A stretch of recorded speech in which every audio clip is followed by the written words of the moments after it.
Dahil walang pasilidad ang DSWD San Jose del Monte, Bulacan, posible na maibalik pa sa kanyang mga magulang yung 13 gulang na binatilyong sospek sa panggagahas at pagpatay sa isang batang babae na isinilit pa sa sako. Umaalma ngayon ang mga nagluluksang kaanak ng batang biktima. Nakatutok si Marie Sumali.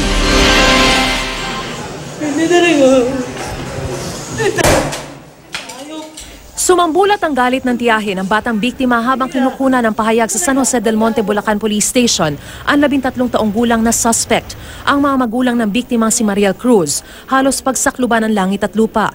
Nitong Sabado natagpo ang patay si Mariel sa Damuhas Verde Heights Subdivision, nakasilid sa sako at may cable wire at strap ng bag sa liig.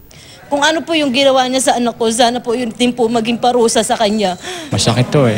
Hindi ko rin matanggap-tanggap dahil napakasakit.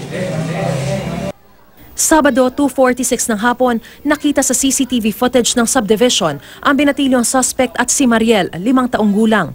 Naglalakad at pumasok sa isang bakanting bahay. Kalaunan, lumabas ang binatilyo, walang suot na t-shirt at may bitbit ng sako na dinala niya sa isang bakanting lote. Bago umuwi ay nakasalubong pa niya ang nanay ng biktima. Nakita ko po yung suspect po na biga pong lumitaw doon sa may tabi po nung bahay namin. Tapos parang lumilingon-lingon po siyang gano'n. Tapos maya-maya po, bumalik siya doon sa may bodega nila. Tapos ilang minuto lang po, pumunta siya doon sa may damon, may dala na pong sako. Siya po ay namatay sa asphyxia, sa sakal, sa gamit ng wire. And then merong siyang sign na meron siyang injury sa bandang anal niya.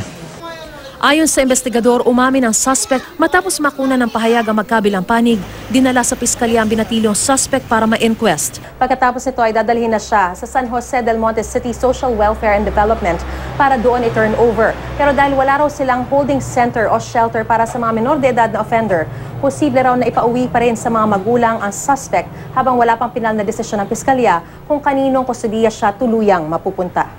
Hindi humarap sa kamera ang suspect pero nagawa lang daw niya ang krimen dahil napikon siya sa madalas daw na pang-aasar sa kanya ni Mariel. Ako dun sa magulang nung nabiktima nung aking anak, mingi po ako ng paumanhin. At bakit po kayo humihingi ng paumanhin? Inamin niya po sa akin mismo at nakita ko rin po dun sa CCTV. Na ano po? Na siya ang gumawa nung krimen na. Mula rito sa San Jose del Monte, Bulacan, Marie Sumali, nakatutok, 24 oras.